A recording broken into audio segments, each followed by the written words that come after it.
하루 종일 잠만 자는 내 고양이가 신기하게 아침만 되면 나를 깨웁니다. 매일 같은 시간에 나를 깨우는 것을 보면요, 고양이 알람이 따로 없는데요. 이건 왜 그러는 걸까요? 고양이는 시계를 볼 줄 아는 걸까요? 또 너무 일찍 깨우는데 조금 더 늦게 깨우게 할 방법은 없을까요? 자, 저는 수의사 윤쌤이고요. 오늘은요, 고양이가 아침마다 내 잠을 깨우는 이유와 교정 방법을 한번 알아보도록 하겠습니다.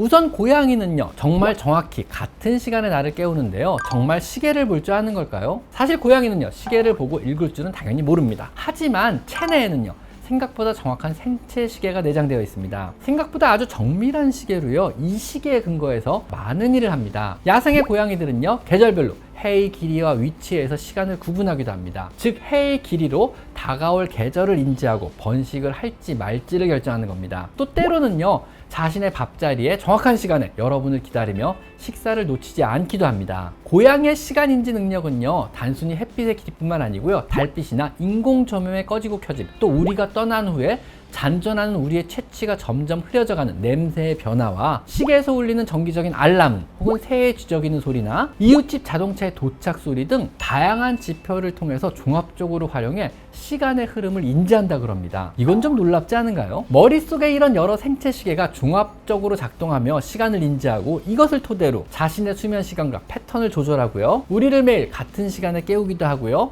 같은 시간에 자신의 밥그릇 앞에서 기다리며 또 우리의 퇴근 시간에 맞춰 문 앞에서 우리를 기다리고 있는 것입니다. 즉, 고양이는요, 시계를 읽을 줄은 몰라도 시간을 비교적 정확히 인지를 하는 겁니다. 자, 그럼 왜 매일 같은 시간에, 그것도 아침에 나를 깨우는 걸까요? 첫 번째 이유는요, 이때쯤 깨우면 일어나니까 깨우는 겁니다. 즉, 일어날 시간이라고 알려주는 거죠. 그야말로 정말 알람벨 역할을 하는 겁니다. 즉, 깨우면 일어날 시간이라고 판단을 하고요, 매일 같은 시간에 깨우는 겁니다. 고양이 입장에서 보면은요, 깨울만 하니까 깨우는 거란 그런 의미도 되는 겁니다. 고양이에게 여러분이 조련된 경우죠. 아마 더 일찍도 깨워봤는데 안 일어나다가 특정 시간에 일어나니까 이 시간쯤 깨우면 일어나는구나 라 그러고 계속 같은 시간에 깨우는 겁니다. 두 번째는요, 배가 고파서 깨우는 겁니다. 주로 제한급식을 하게 되면은요, 아침에 배가 고프면 깨우게 됩니다. 최대한 여러분이 깰 만한 시간에 일찍 깨워서 배고픔을 해결하려고 하는 겁니다. 여러분이 매일 일어나자마자 고양이에 밥과 물을 준다면은요, 당연히 조금 더 일찍 깨워서 밥을 달라고 조르게 될 것입니다. 세 번째는요, 화장실을 치워달라고 깨우는 겁니다. 간혹 깔끔 떠는 아이들은요, 밤새 배변해 놓은 것을 치워야 다시 대소변을 보는 경우도 있습니다. 나 지금 쉬마려운데 화장실이 너무 더러워서 사용을 못하겠다고 깨우는 겁니다.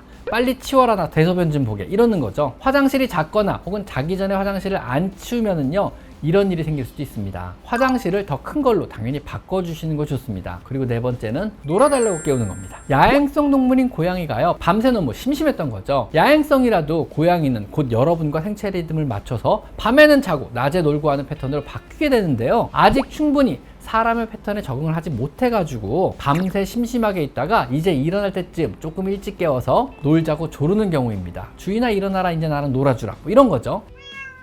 자, 그럼 깨우는 시간이 너무 이르거나 새벽 시간이라 힘들다면은요, 우리가 어떻게 교육을 해줘야 할까요? 일단은요, 무시가 첫 번째 규칙입니다. 이게 얼마나 힘든지는 알지만은요, 이 악순환의 고리를 끊기 위해서는요, 무시하는 수밖에 없습니다. 정말 이를 악물고 무시해야 합니다. 무시해야 하는 기간은요, 아마 그동안 여러분이 아침에 일찍 일어나 밥을 주고 간식을 주고 혹은 놀아줬던 그 시간을 비례하게 될 가능성이 높습니다. 침대를 벗어나 간식을 제공하거나 절대 놀아주셔서는 안 된다는 이야기입니다. 만약 이를 어기고요, 간식을 주거나 놀아주기 시작한다면은요, 고양이는요, 매일 같은 시간에 당연히 여러분을 깨우기 시작할 것입니다. 즉, 고양이가 여러분을 훈련시키고 조련을 시키는 것입니다. 일어나라, 휙착, 간식을 줘라, 휙착, 이러는 거죠. 두 번째 규칙은요, 잠들기 전에 충분히 에너지를 소모하게 해줘야 한다는 것입니다. 일단 집에 돌아와 고양이와 시간을 보내다가 잠들기 직전 15분간 정말 격렬하게 놀아줍니다. 그 후에 하루의 마지막 식사를 줍니다. 그러면 고양이는요, 그루밍을 하고 더 이상 주위에 자극이 없다면요, 여러분이 잠자리에 들면은요, 같이 잠자리에 들게 됩니다. 자, 마지막 세 번째는요, 잠들기 직전에 화장실을 반드시 청소해주고 충분한 사료를 자율급식 형태로 사료 그릇에 부어주는 겁니다. 아니면 깨우는 시간쯤에 맞춰 자동급식기에서